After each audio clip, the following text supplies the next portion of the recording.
Hello! I'm Coco Sugar Cosplay, and I'm back with another video sponsored by Fabric Mart Fabrics.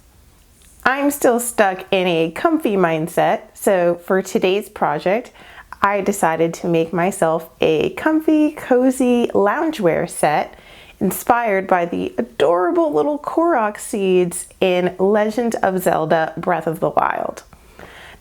Now, I know what you're about to say. That game came out ages ago. You're late to the game. I know. But it took me a really long time to get my hands on a Switch so I could start playing. But once I did, I fell in love, especially with these little Koroks. They're so cute. I just find them adorable, and when I saw them, I knew that I wanted to make something involving them because they were just too cute not to. I really wanted to make something that was comfy and cozy that you could just either wear around the house or out and about, or even at a con on a Sunday, or one of those days where you just don't feel like getting into full cosplay, but you still want to be kind of cute and harken back to something that you enjoy. So without further ado, let's get started. All right, so I am starting off with a pattern for the pants. I knew I wanted to make some pants with pockets, and sometimes when I can't quite figure out the logistics of making a pattern work, I make a little sample. So I made some little samples out of newspaper to understand how all of the layers of the pocket and the pant would fit together. Next, I moved straight into the fabric. This time I will be working with this beige heathered jersey knit. It's nice and soft and stretchy and perfect for some comfy loungewear. To start getting my fabric pieces all set and in order, I fold my fabric over so that I have 4 layers and start laying out my pants pattern by using a pair of pants that I already own that are of a similar fabric weight and similar drape to what I'm looking for. I wanted something loose fitting and comfy, so I'm actually adding some extra seam allowance here just so that it's extra loose fitting in case I need to make any adjustments later on. Once I have the pants cut out, I then start tracing out the shape of my pockets. I have to cut a little channel in the front for the pocket entrance, and then I'll cut the actual pocket out of some additional fabric layers. I also made sure to pre-measure to ensure that my pockets would be able to accommodate the size of my phone, keys, and other items.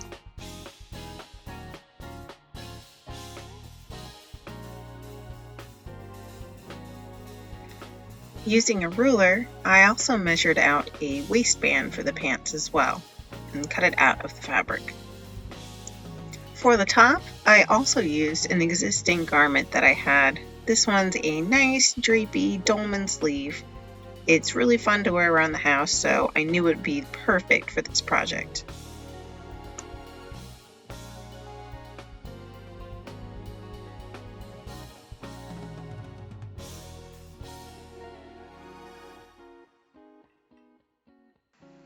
For the hood, you guessed it, I used an existing hoodie I had in my closet. This one again, similar fabric drape and was perfect for my needs. I did give a little extra fabric when cutting it out because I wanted the hood to be a bit drapier and a bit deeper. The last pieces I made were the branches that represent the branches that grow out of the top of the Korok's heads. These will go on the hoodie part of my top, and they're just some simple triangles that I cut out of scrap fabric. And yes, they are meant to be asymmetrical. Alright, now that all of the pieces are cut and ready to go, it's time to start pinning and sewing. Here I'm starting with the top, pinning at the shoulder seams first. Next, I run the stitches through on my serger. I'm going to be using my serger a lot for this project since I'm working with stretch fabric. If you don't have a serger though, you can just use a zigzag or accompanying stretch stitch on your own machine.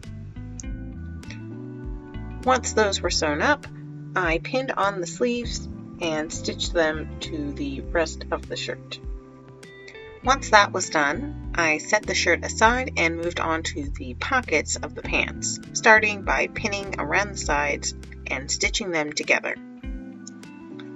Once the pocket edges were sewn, I pinned them to the pants and sewed around the opening, moved on to the hood. Here I'm starting off by pinning around the branches. Next, I'll pin around the hood. I actually have two of these here, one for the lining and one for the outside. Once the branches were sewn, I turned them inside out and lightly stuffed them with some polyfill. Because I want them to stand upright on the top of the hood, I hand stitched them to a strip of fabric for a sturdier base. Next, I pinned the placement of the branches onto the hood. I'm not going for symmetry here since the branches usually kind of stick out at odd angles on the Corox anyway. I measured and cut a slit in the hood, or I should say the top layer of the hood, for the horns to slip through. I then pinned together the two layers of the hood and sewed them together on my serger. Next, I went to my sewing machine and added some top stitching around the hem of the hood. This just gives it a more professional look. I then sewed shut the seam that I had cut open for the horns to slide through. The last thing I did before switching gears was baste the pockets to the pants so that they wouldn't fly open while I was doing the next step, and I did stitch closed one side of the pants. So the Corox all have these organic looking stripes on their bodies. So I chose to represent that in my loungewear by painting on these stripes with some watered down, heavily watered down acrylic paint. Painting with acrylic on fabric can be tricky. It can get blotchy. It can stick the fabric kind of fibers together so that it gets bunched and there are like ripples in the fabric. You really do want to thin it down. If you have fabric medium or something along those lines, you can also mix that with your paint, which will make the fabric just feel nicer after you've painted it on. You can also use fabric paint, or you could even use dye.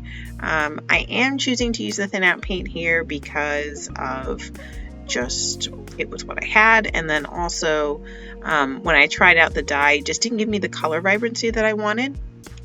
So this seemed like the next best bet. Once the paint had dried, I gave it a good iron. This helps to set in the color, and it also helps to eliminate those little wrinkles you can get when using paint on fabric. Also note that I am ironing from the back side here so as not to damage the front. Once that was done, I pinned and finished off the final seams of the pants and top on my serger, and then my garment was ready to wear.